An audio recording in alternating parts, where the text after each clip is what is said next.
कार्यक्रमों को तेज़ी से आगे बढ़ाने का काम किया, घोषणा कर दी, किसान सम्मान निधि की घोषणा कर दी। ज़मीन से जुड़ करके जो इस भारत का तत्व है उसको मजबूत करने के लिए माननीय मोदी जी जिस तरीके से काम कर रहे हैं, निश्चित रूप से इसलिए उनको वैश्विक नेता कहा जाता है, दुनिया उनका लोहा मानती है। मध्य प्रदेश की तमाम 29 सीटों पर भारतीय जनता पार्टी काबिज हुई है, इसका भविष्य में क्या संकेत देना चाहते हैं? देखिए, हम सब जब काम करते हैं तो 2014 में हमने 27 सीटें जीते, 2019 में हम 28 सीटों को जीतने में सफल हुए। एक सीट की कसक रहती थी कि छिंदवाड़ा हम कैसे जीतेंगे।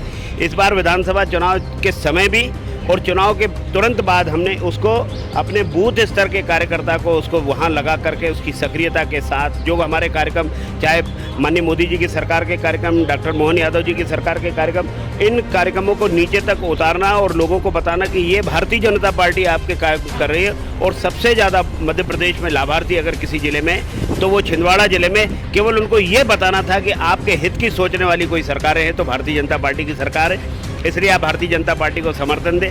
और 1,13,000 वोट से कांग्रेस को शिकस्त दिए, कमलनाथ जी को शिकस्त दिए, भारतीय जनता पार्टी का वहाँ भी झंडा फहराया। 2023 के विधानसभा चुनाव में भारतीय जनता पार्टी के लिए प्रचंड जीत मिली थी, मुख्यमंत्री का चेहरा बना, डॉक्टर मोहन यादव के हाथ में मध्य प्रदेश की लीडरशिप आई, तो उनकी लीडरशिप कहना क्या रंग ला रही है? लीडरशिप, मजबूत लीडरशिप है भारतीय जनता पार्टी में। वो भी इरादों के धनी है और मजबूत इरादों के साथ सरकार संभालते ही सही उन्होंने जिस प्रकार की घोषणा की, न केवल घोषणा की और उनको कामों को नीचे तक उतारने का काम पूरी दृढ़ता के साथ किया है। क्योंकि आचार संहिता जल्दी लग गई, चुनाव आ गए और चुनाव की सफलता के बाद अब वो मैदान में जाकर के और फिर से मध्य प्रदेश की भारतीय जनता पार्टी सरकार पंडित दीनदयाल उपाध्याय जी के एकात्म मानव से प्रेरित होकर के जब हम काम करते हैं तो हमारे मूल में ये है कि जो समाज में सबसे नीचे, सबसे पीछे, उसको आगे लाना, उसको मुख्य धारा में लाना। तो उस काम को भी डॉक्टर मोहन यादव जी ने स्पीड से शुरू कर दिया। एक लोकसभा चुनाव से पहले भाजपा का नारा था कि इस बार 400 पार जाएंगी, बीजेपी 370 और एनडीए अलायंस 400 पार मिलके जाएंगी।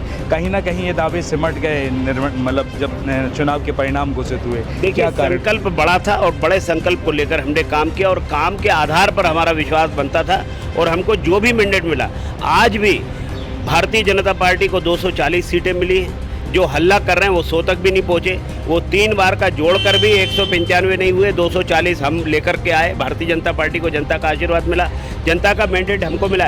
रही बात बाकी जहां हमने हारी है सीटें, उस पर भी पार्टी विचार करेगी, समीक्षा करेगी और आगे के चरण को मजबूत करेगी ताकि आगे आने वाले चुनाव में कभी हमको फिर से वापस उसको सफलता मिले। इस काम को लेकर हम करेंगे। भी पूरे मध्य प्रदेश में प्रचंड जनादेश मिला है जनता का, कैसे शुक्रिया अदा करना चाहेंगे? बहुत धन्यवाद करते हैं, जनता ने भरपूर हमको दे दिया, स्थानीय निकाय के चुनाव में दिया। मध्य प्रदेश में 163 सीटें जीते और इसके बाद 3 सदस्य और हमारे साथ सम्मिलित हो गए।